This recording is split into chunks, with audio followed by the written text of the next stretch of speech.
So good morning, and thank you everyone for having me today. I've never done a workshop like this before, so bear with me. I did graduate from Eastern Washington University, so go Eagles. But I think that we can kind of share some state school pride here. We're all from east of the mountains, at least our main campuses are. And so we can kind of share that pride together. So my goal for today is that this workshop is as interactive as possible. So if you're comfortable and able, please turn on your camera. I'd love to hear from you throughout. I have a lot of question and answers I'd like to do. Thank you, Liz. Welcome to you too. Thank you for Michelle and Hashmi and Central for having me do this. This is quite the honor and I'm really excited about it. And so I'm going to share my kind of personal experiences, my personal insecurities. And if you feel so inspired to do so, I'd love to hear from you. I'd also love to see you interact in the chat box and let me know if things are resonating with you, if you have shared something similar, or if you have a question, or if you want to chime in. I love the idea of stopping me talking and having you have an opportunity to say, oh, I've been through that, I get that, or I've never been through that, that's really interesting, or something like that. So like Hashmi said, my name is Nichole Webber. I'm from a small town in Southwest Washington called Raymond or South Bend. Has anyone on here ever been to that part of the woods, or maybe somebody on here is from that area?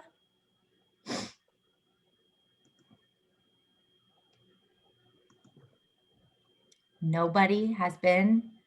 What about like Ocean Shores? Anybody been to like the Ocean Shores area? Aberdeen, Washington? I see Ashley. Cliff, you went off mute. Have you been there? I have been there. Raymond, Washington or Ocean Shores? Raymond, Washington. I believe I had a family get together there. Yes, it's very small. Very small. And I'm sure if you have family members from there, if you told me who they were, I would know them. 100%. I had family members from Yelm, so we were kind of close to Raymond. Yeah, Yelm. So, yeah, Yelm is about an hour and a half. I know it's a little far away, but the location just kind of flowed to Raymond, and yeah, we love that. So. It's kind of that really rural feel over there. So I graduated in a class of 35 people. And actually at the time that was considered a very large class. And I really thrived in high school outside the classroom. So in the more social aspect of school, I was a good athlete. I was in clubs, I was class president, all that kind of stuff, but really kind of failed as like a traditional academic student, which is kind of ironic because today I'm actually on the executive team for the City of Everett. I believe most of you will hear from Mayor Franklin later today, who is my boss. So please say good things about me if you get a chance. And my title is project coordinator, but I actually do everything from advise the mayor. I run projects. A recent project I did for the city was I actually transitioned the city from at-large council an at-large council voting system to 5 council districts with 2 at-large seats. So that project took me about a year and a half. It was a lot of data analysis, a lot of facilitation, and hundreds of meetings. So many meetings. I also fill in the gaps for departments when needed, like I'll step in and write speaking points for the communication team or support economic development when we're really swamped or maybe understaffed. I also manage the city council agendas, and I'm the point person for customer service for the entire city. So if there is a department or program that is struggling with customer service or maybe getting a lot of bad reviews, it's my job to go in and correct that problem. So I also fill a lot of the executive assistant role for Mayor Franklin. And during COVID, I have taught myself how to become a Microsoft Teams IT support person for the community. We use Microsoft Teams at the city, and getting everyone online was really hard. And so helping our community members, our boards, our commissions, our city council members, people providing community comment, all of that needed help. And we didn't really have a liaison to do that work. And so I took that on as well, which I have really enjoyed. And, being a millennial, I can be on a bus and someone will be like, hey, can you help me with my iPhone? It doesn't work. And they'll just hand me their iPhone. I'm like, oh my gosh, I must have a really trusting face because all of your information, all of your credit card information and everything else is on here. You should probably have a lock. You should probably have a lock on this. So usually when people ask me like about what I do in my job, instead of like breaking down all this information, and of course there's more that I do on a daily basis, but that's just kind of the cool things that I think are of note. I just basically say I'm a jack of all trades and I do whatever needs to be done. And for this group, I will confess that I do it all by being someone who people would kind of like not put in the box of being book smart or like traditionally academic. And I think that most people I've met that have positions like mine tend to be really good, like more traditional students, like very good at policy analysis, big on like reading in their spare time, kind of just that more traditional kind of student, or were in college and then continue to be. My worst nightmare in life is having to sit down at night and read policy. Like I would rather remove one of my toes. So I don't come by a lot of the things I have to do naturally, and I really have to force myself to do those things because I'm not good at them and I don't like them. But like everyone on this call knows, you have to do things that you don't like and you're not good at if you want to be successful in any job. If you're a hairdresser and you don't like giving brunettes blonde hair, like you're still probably going to have to do that regardless if you like it or not. So as we kind of move through, like I said, if you have anything that you want to add, like maybe you've experienced something that you're not good at or don't like to do in your job. I see Anderson came on camera. Do you have something you want to share? No, you're good. Okay. So like I was saying, I'm not your traditional kind of student. I never have been. I never was. What I'm really good at doing, like where I really thrive, is working with people. So I spend hours on the phone every week with people in our community who are having a rough time, especially through COVID. We're getting so many people calling the mayor's office who are just like, their mental health is just suffering. And maybe they are schizophrenic, maybe they're not, maybe they're depressed. But they are just like looking to talk to somebody and complain about something, or they hate the police, or they hate the mayor, or they hate the city council, or they hate government, or they feel like I talked to someone last week for 15 minutes who felt like they were being watched by aliens. And like those are real issues that people are having. And I am not a mental health professional, but it is my job to help those people de-escalate, feel heard, and get off the phone with some type of feeling that their mayor's office and their government, which they do pay taxes to, hears them and supports them, even if it's not an issue that we can solve. We get a lot of calls about the Snohomish County Sheriff's Office, for example, at the city, and we do not manage the sheriff's office. That's a county thing, but we need to connect the people. We need to make sure that they feel heard, and I do that for our community, and I'm really proud of that work. It's one of my favorite things that I get to do, and it's something that I'm naturally very good at. And so in between reading policy and doing things that I hate doing, I get these little pieces of, I am bringing this to the table. I am really good at that. And so hopefully I can help all of you kind of come to have a very clear conversation today about like how we suffer through or get good at things we're not good at, or how we use tools to get through those things, and then focusing on and enjoying the things that we are really good at. How do you handle upset community members and remain calm? That is a really great question. So I'm actually gay. I have a female partner. We're engaged. We're getting married in October. So I'm very excited about that. And 2 years ago, our fire department, in support of Pride Month, put these stickers on their fire trucks, and they're probably about the size of my two hands together, which isn't very big. And they were our union. Thank you for the congratulations. They were our union logo, and then they were rainbow. And I don't know how everyone feels about LGBTQ. So if you're of a different mindset, then hang with me through this, and we will find common ground on something else later on this call. So just staying in there. And they called me to say that it was offensive.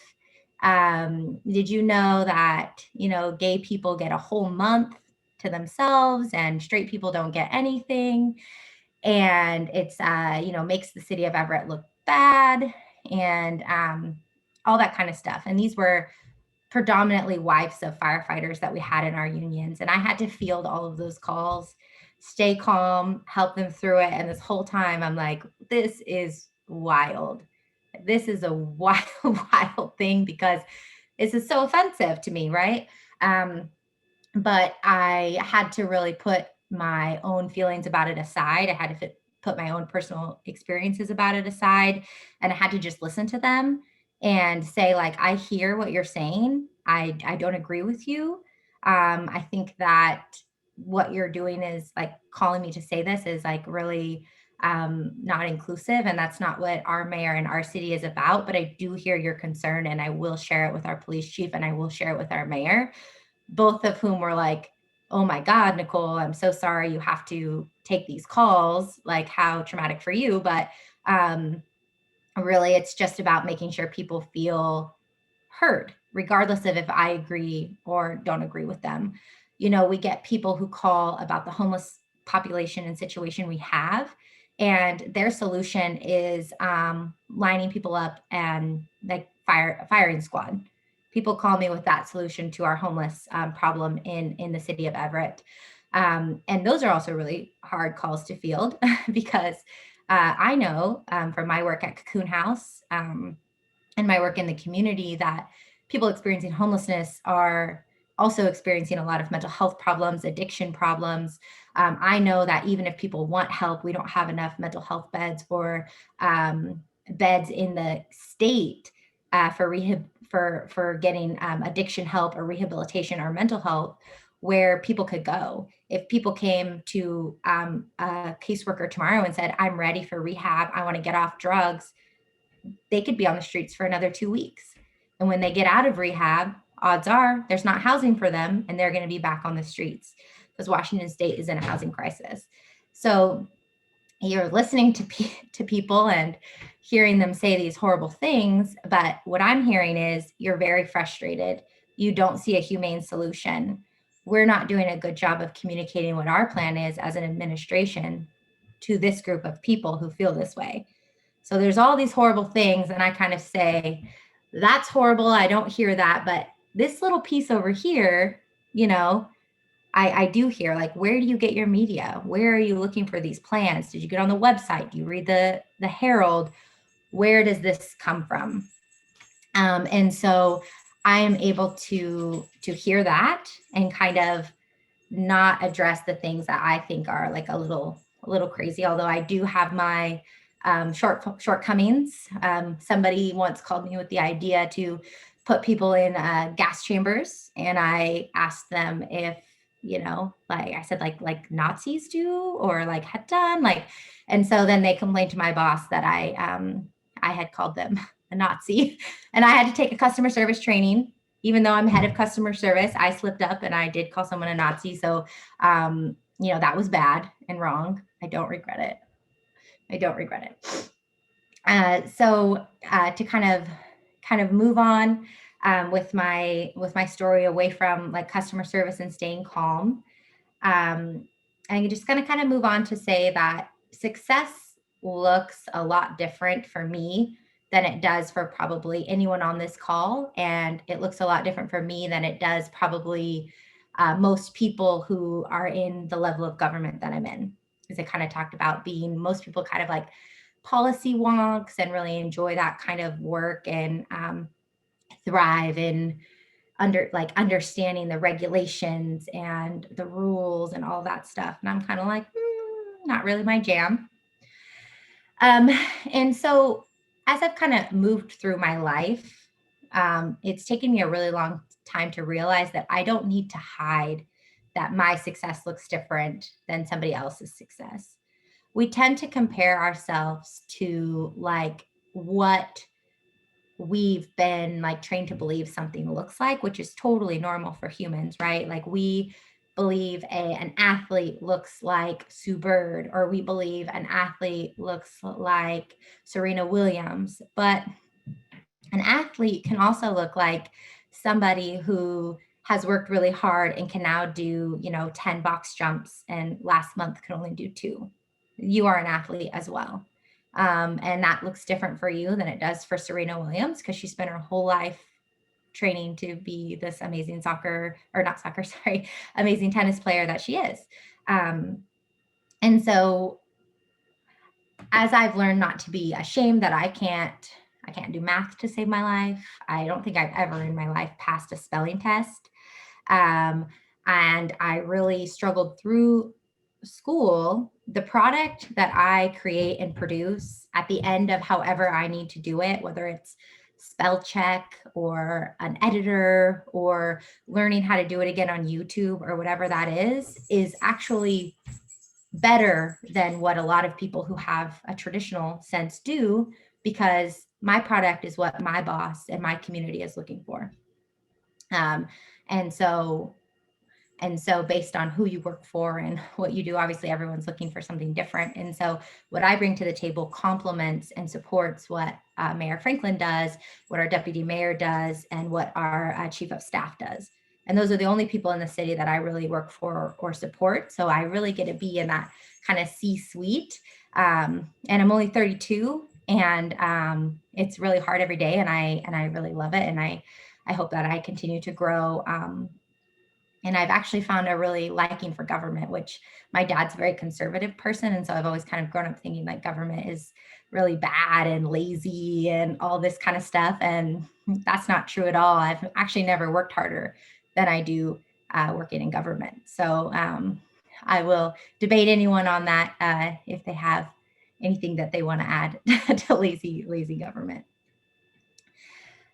So I kind of wanted to ask you guys on the call if you would share with me like maybe like what your worst fear is as far as like work goes or like school goes. For me, it's being asked to be the person to take notes on the whiteboard.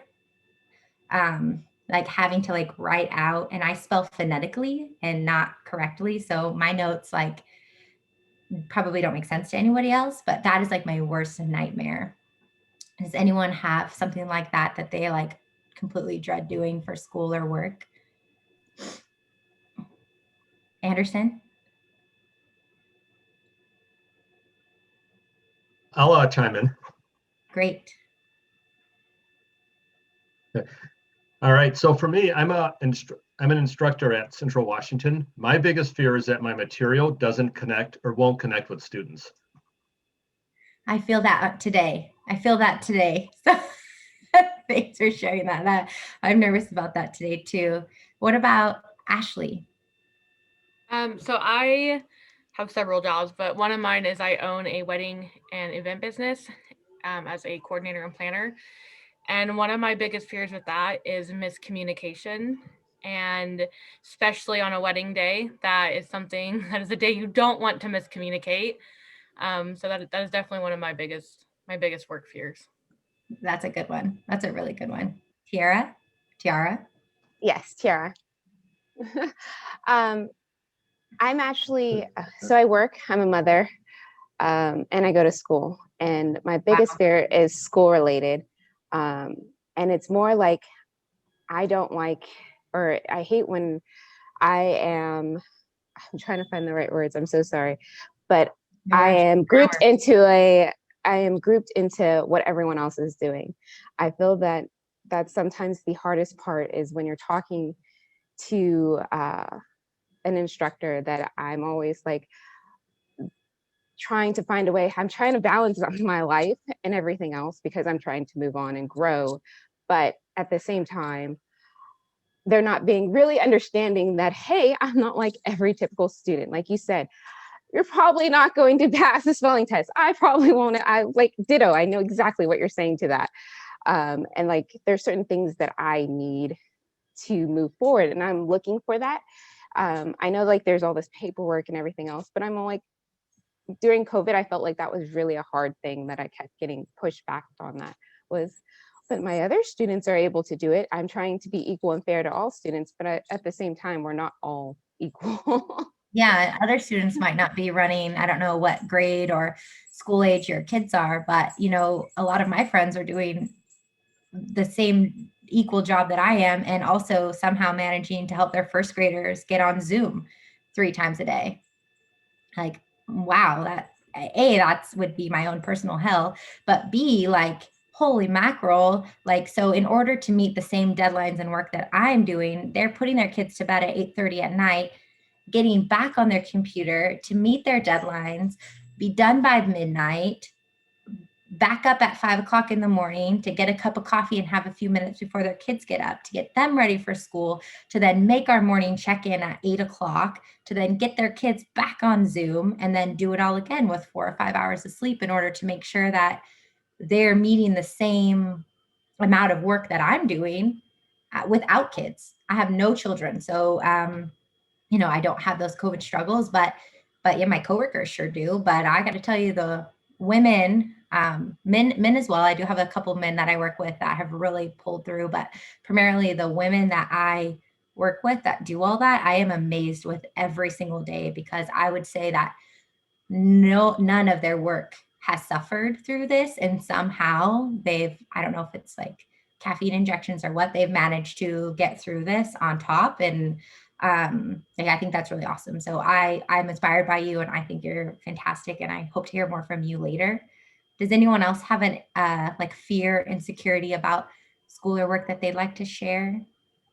Yeah, this is Liz. I'll jump in here. Great. I always have this fear being a leader at my company that I need to be like on 100% of the time, and that people look to me to make decisions quickly and always keep it together and set the tone for the team.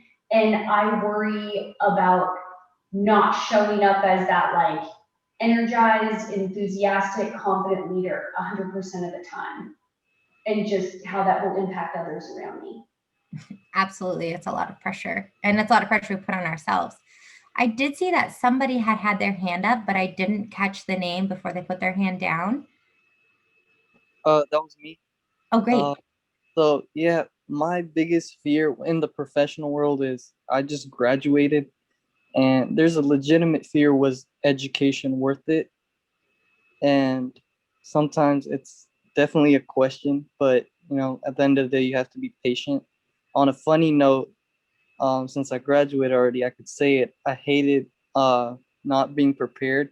So like if a professor was gonna call on me, I would panic, so I'd automatically volunteer first just to not get called on when I'm caught off guard. So yeah, that was the fear. I love that. And I feel the same. I didn't do well through school, and most of the things that I do now are, I'm not sure that my education really taught me necessarily how to be like a good writer or do math, but going through the education system forced me to work on organization skills, accomplishments, forced me to kind of slow down. Had I entered the work field earlier, you know, I think that I would still have a lot of the insecurities and hangups that I had when I was, 17 or 18 years old. So I think as far as like academic goes, because I'm not an academic or consider myself to be that, I would say no. But as far as like navigating the system and and like, meeting deadlines and learning how to take instruction and then produce a product based on those instructions. Like all of those things are things that help you be a good employee, which is everyone's end goal. I mean, even if you own your own business, you still have to meet deadlines. Olessia, Olessia. How do you say that? I saw you had turned your camera on and off a couple times. Did you have something to add? Oh, hi guys. Sorry, I was trying to figure out my video and where I am. But do I have a fears? I think being put in a place for a job that does not allow you training, because I've been in that position where they just push you in without mentoring and expect to do everything. And when you're going from field to field, when the fields are nowhere near each other, I think it's very frightening because you kind of left, okay, what now? I have to figure it out. Yeah. So maybe having a job without a mentor, that's what I'm looking for right now. Or having a job with the mentor, excuse me. Having a mentor with the mentor, yeah. Yes. Making sure that you're put in a position to be successful and people are actively giving you the tools and coaching you need. Exactly. Not feel like you're left in the dark. That's a good one. That is a good one. So I have 2 participants with raised hands here. Who do we got? Caleb? Yeah, my biggest fear is actually working really hard at something and still failing at it. Like, I'm totally fine if I slack off on something and it goes poorly, I can understand that. But if I spent a ton of time and effort on something and it still goes poorly, that I don't know how to handle that. It drives me insane. It is a huge fear. That's like experiencing, what I would consider real failure. And we all experience that. It's definitely like my family really pokes fun at me because I don't really take no for an answer as far as like positive, good things in the work world or sales go. And so like, it's just kind of like an interesting thing where I have failed at things, failed tests, failed sales pitches, failed whatever. And I continue to push and go. I will go meet with the professor, try to get those 2 points. I will go, back to that. I was a door-to-door salesman for a while, and I will go back to that house. I will try again, especially if they say something really nasty and slam the door on your face. If I telemarketed for a long time as well. And so really just having that perseverance where I'm not afraid to hear no. To me, no sounds like maybe later, maybe with a different approach. And I think that I kind of got that from sales. But I have spent, I think that I'm able to do that because through school, I basically, like I said, I failed every spelling test. I failed every math test. It was just, no matter how hard I worked or how hard I tried, like maybe I'd get the work correct and I'd get the answer wrong. So my professor, my teacher would give me a few extra points here, a few extra points there. But my kind of like learning disabilities, being dyslexic and dyscalculia, nobody really ever addressed. I was like a 90s kid. And that was kind of when the thought was that like, hide, don't ever get diagnosed, don't admit it. You're going to end up being a failure because people are going to think that you're too stupid to do things. And so that was kind of just a product of the 90s. And now I think it's hopefully much better for kids if they have a disability or, learn differently. I think that there's much more like avenues to be successful than there used to be. And especially coming from such a small, under-resourced school, it just wasn't really an option for me. But it didn't stop me. So it's all good. So getting back to kind of the fears thing, when I go up to like write on a whiteboard or something like that, or when I used to allow people to convince me to do that, like I get sweaty. I start abbreviating everything. Like, I'll put like a like W/go, like will go, like even the smallest words I'll start abbreviating and start like just like I just panic. I just completely panic, and I don't have a public speaking fear. What is going on or anything like that. So it's just like a really just kind of a really interesting thing that as soon as I get those nervous around like what is smart, that's when I like really start to panic.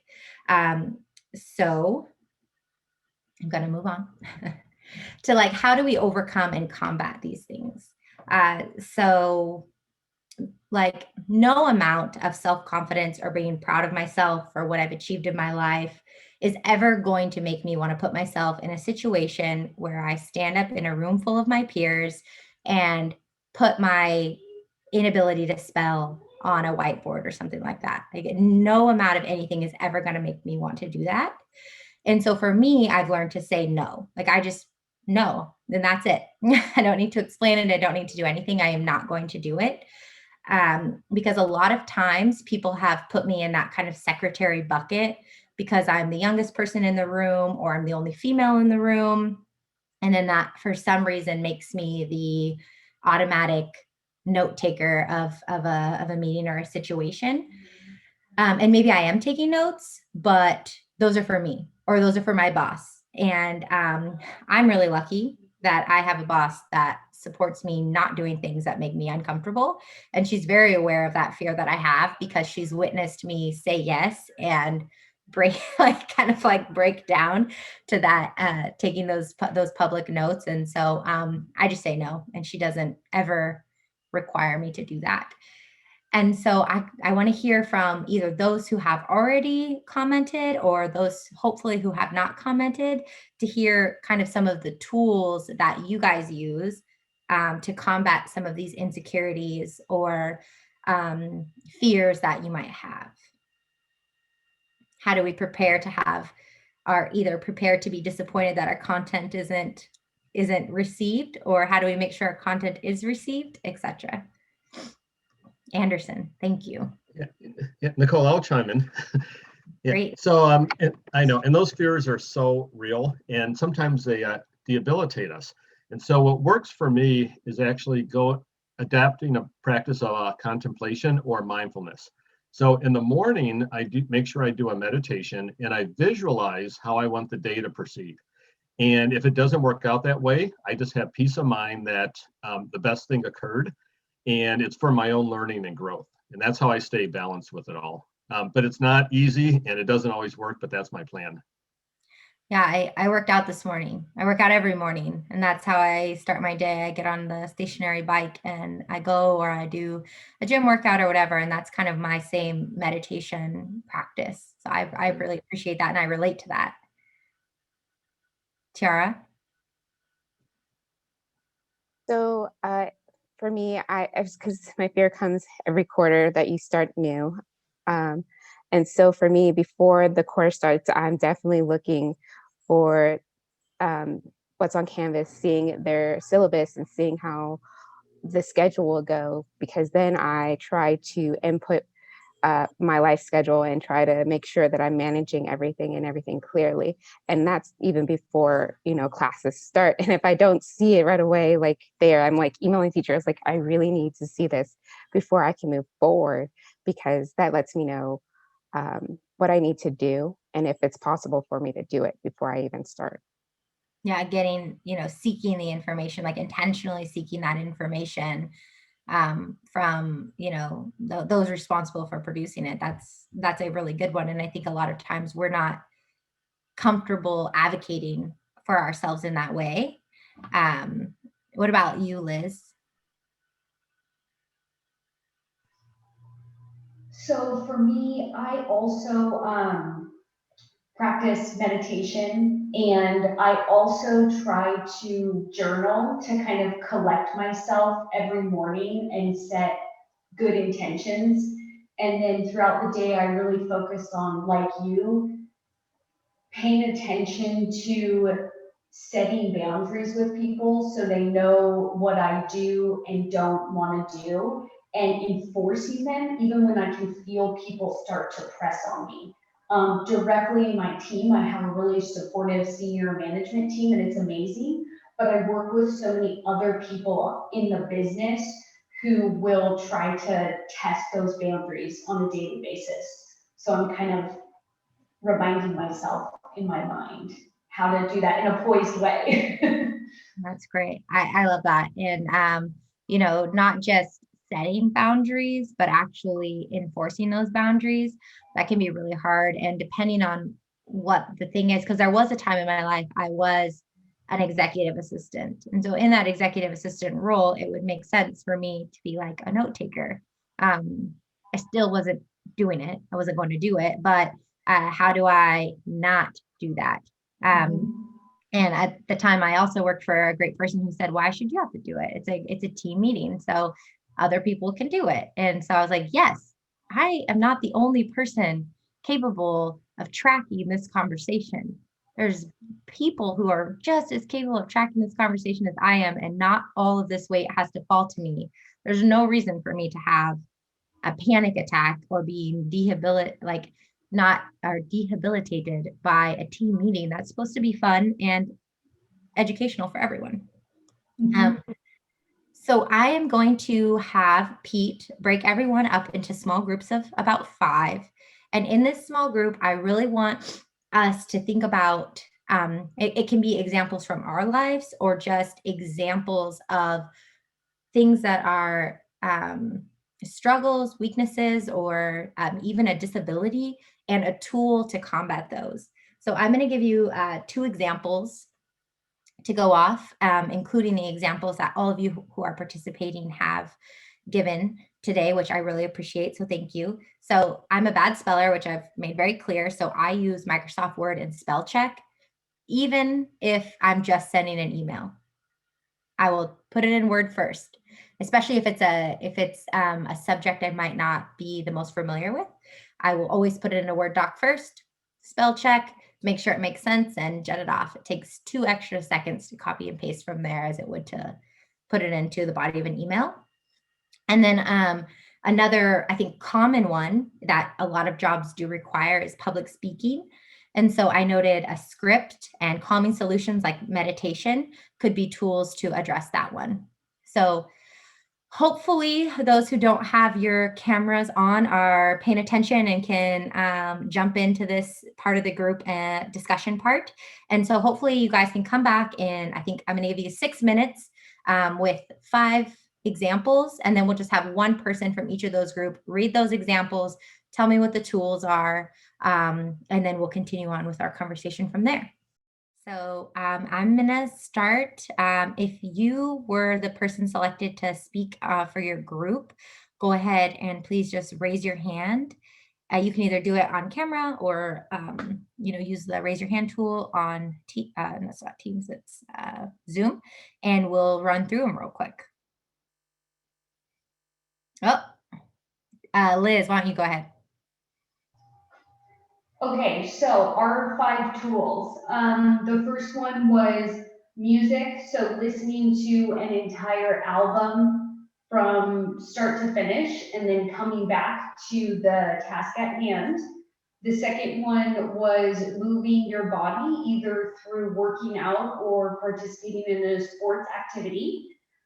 The third one was affirmations, so either writing down affirmations or saying them to yourself, reminding you that you are capable and able to get the task or challenge that you have ahead of you done. The fourth one was to kind of put the situation into perspective. So remember that you are so much bigger than the obstacle ahead of you, and really understanding what you can and can't change, and accepting what you can't change and not letting it, stress you out. And then the fifth one is going out in nature. So grounding yourself by going outside and being in the elements. Great. Who else? Tiara? Oh, and Tiara, then Ashley. Hold on. Yes. So ours was public speaking. We kind of went on with that one. A couple of us had the same fear of talking into public. And what we talked about was first was taking deep breaths. And the second one was one of the things that we fear is the judgment of people and having, people, their thoughts of how one of the people had said how like she felt her voice was trembling and having that fear of trembling and but actually accepting to just speak and then get feedback afterwards and to realize, hey, that fear that you're having is not really there. You're not really trembling. Everyone's not hearing it. And keep doing it was the next one, is to keep doing it. And the more you do it, the better you get at it. And the other one was,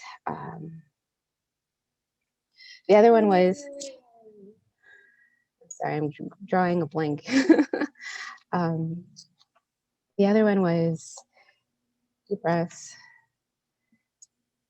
And having positive people around you and knowing, practicing with those people around you. That was what it was.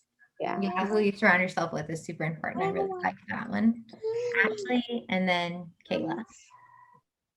So we got to just kind of just accept it, get tough, so to speak, and just do it. Just get through whatever that fear is. Work through the things that you don't like or that make you uncomfortable. Be organized and prepared. Breathe and remember you are not alone. Other people share similar or as extreme fears.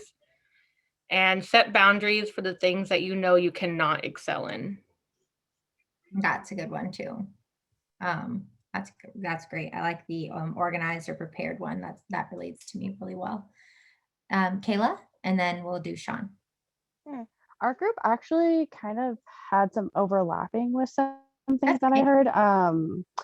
One of the things that was talked about was just surrounding ourselves with positive people, kind of having that like support network, and even having your like significant other being your main like support and kind of cheerleader encouraging you. The other thing that was shared was self affirmations, like telling yourself the positive thing, like what you know about the situation, like the skill you have, that you have that, talking about that, like, oh, I've got this, like I've done this before, like these skills I had before apply to this situation, kind of a thing.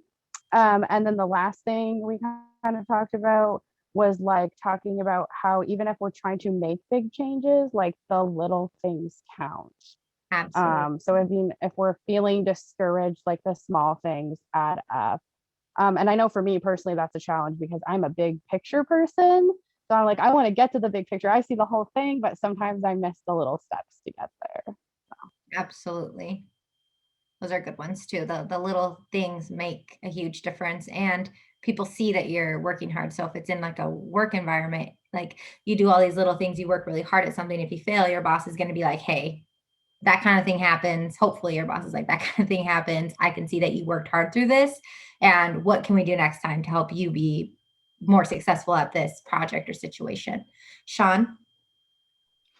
Yeah, so right off the bat, we had Grammarly, which similar to what you were talking about earlier, using Word to go back in and make sure everything's spelled correctly. Then we have a bullet point list, specifically when talking about meetings, making sure that everything gets covered and nothing gets left out, especially in relation to the fear of like having to go back and ask someone because you missed something.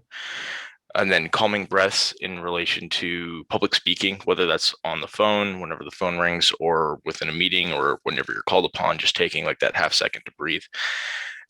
Using analogies in a way to better connect with someone maybe who's not directly in your field, or maybe trying to bring some humor into the conversation, and just try to better connect with that person to get your point across. And then, of course, just like brainstorming and just trying to be creative and come up with different solutions. Those are good ones too. I was in that group, so I support all those. So like, as we're thinking about what we're good at and what we might not be so good at, I see technology as the tool that was the huge flipping point for me, and probably for a lot Looks of like you. the schedule. So yeah, so that's my tool is technology, because so many of these tools that we listed, even including music, tracking your steps, breathing, all of those things, those are all apps that I have on my iPhone.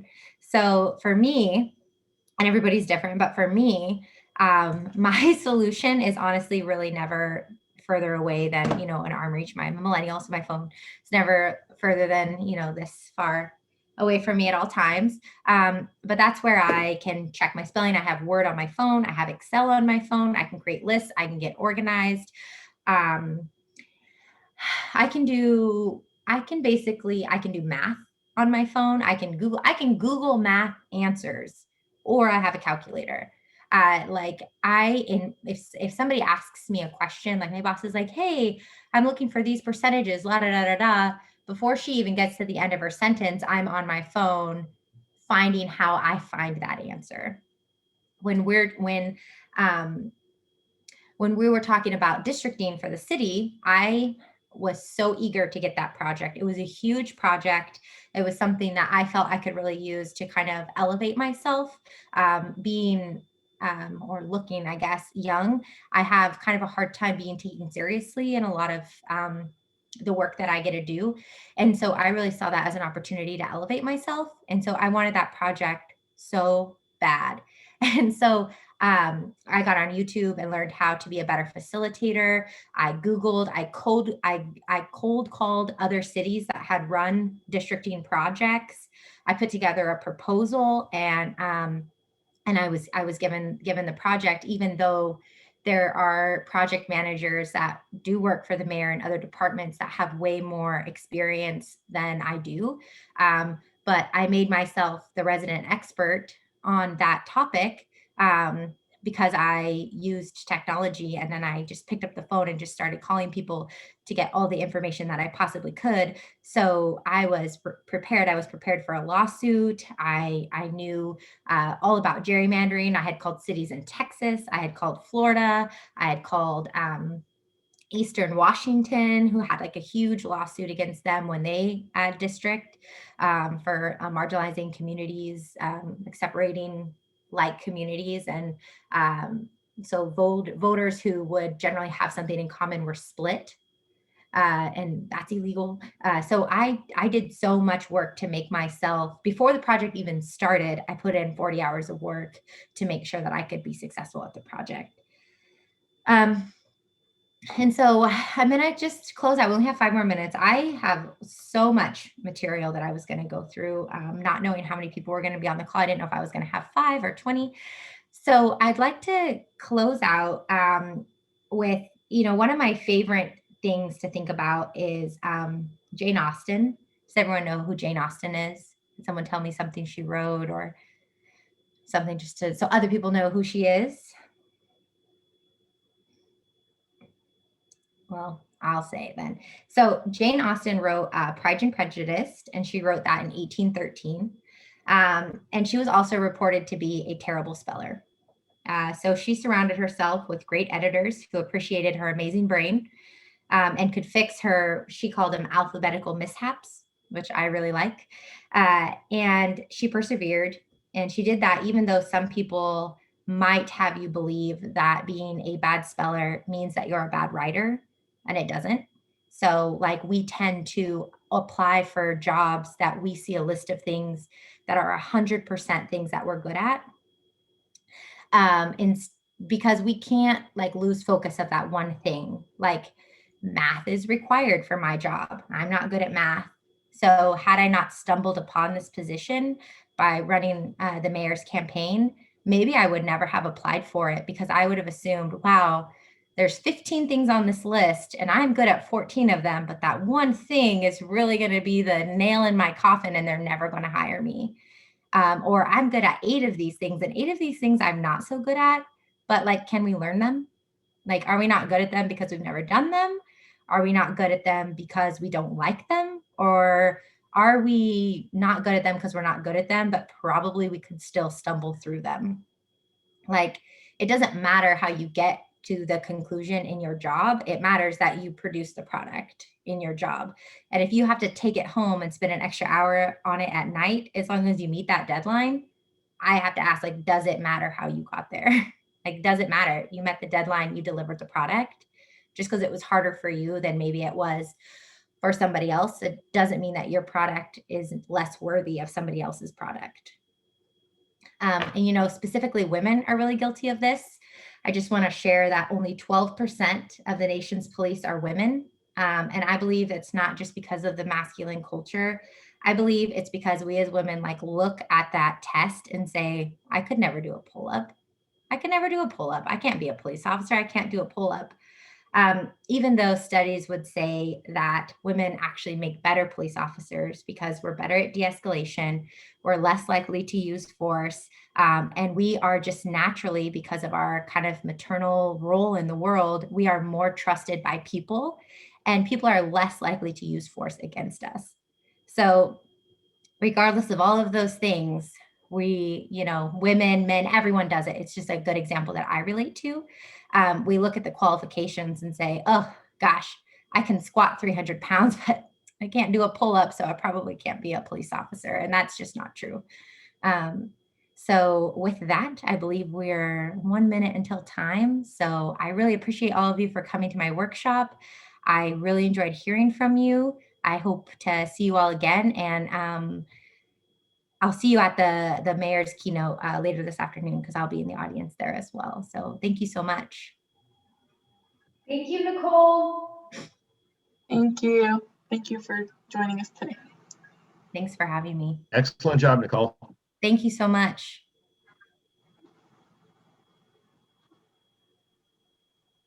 Do you mind if I ask you a quick question? Absolutely. As a city, are you having to do anything specific for Washington starting to redistrict? So Washington state redistricting really matters more for our federal elected officials and not our state elected officials. But if they redistricted the state as far as our like state representatives go, that would impact us, because who we elect as our elected official could change, but our boundaries around our city are still going to stay the same. So right. Okay. So as the city goes, it doesn't really matter. It's much more about, okay. Yeah, it's the state as a whole, and how they decide who represents who. If you're interested in that, Susan Del Bene is in a really interesting district up north here. I think that Jay Inslee used to have, and it is like this really long kind of sliver, and they redistricted that like maybe 2010. Yeah, it's every 10 years. 10 or 15. It might have been 20 years ago that they made that weird one and then like added to it. But that's one that you can look at and track and actually see the changes in it, and see like she represents like Lake Stevens, like all the way down to like IT capital of Washington state. And by IT, I mean like tech, right? So she's got these like farmers, and then she has like tech professionals, and like what a weird district that really has nothing in common from top to bottom. Do you know what district number that is by chance? Not off the top of my head. Okay, I'll find it. Yeah, I appreciate it. It's Susan Del Bene's district. So if you Google her district, it'll come up. And it's interesting. If you ever want to chat about districting, you can find my email address at the Everett. I can put it in the chat here, actually. Okay. Yeah, I'm just really curious how like, I understand how it works from like a state level and how it interacts with how the state reps, the congressmen, senators, how that changes. But from a very local, hyper local point of view, how that changes things and how like cities are really affected by that. So when you brought that up earlier, I was really kind of curious. It's huge, because we were, we originally elected 7 at-large council members. And so that means everyone was elected by the highest voting population of the city, which means the same small percent of the city is electing and choosing every single elected official that we have. Whereas now you can only vote in your district. So you have to get the popular vote from your neighbors. And so that means that it's very unlikely we get the same type of candidates from all over the city. And you have to partner. So you have to work with somebody else and an at-large position in order to get something passed on to council. So it also increases like, or decreases kind of special interest projects. For, you know, a good example of that is like wealthy people in parts of the city that have been very well maintained getting more parks.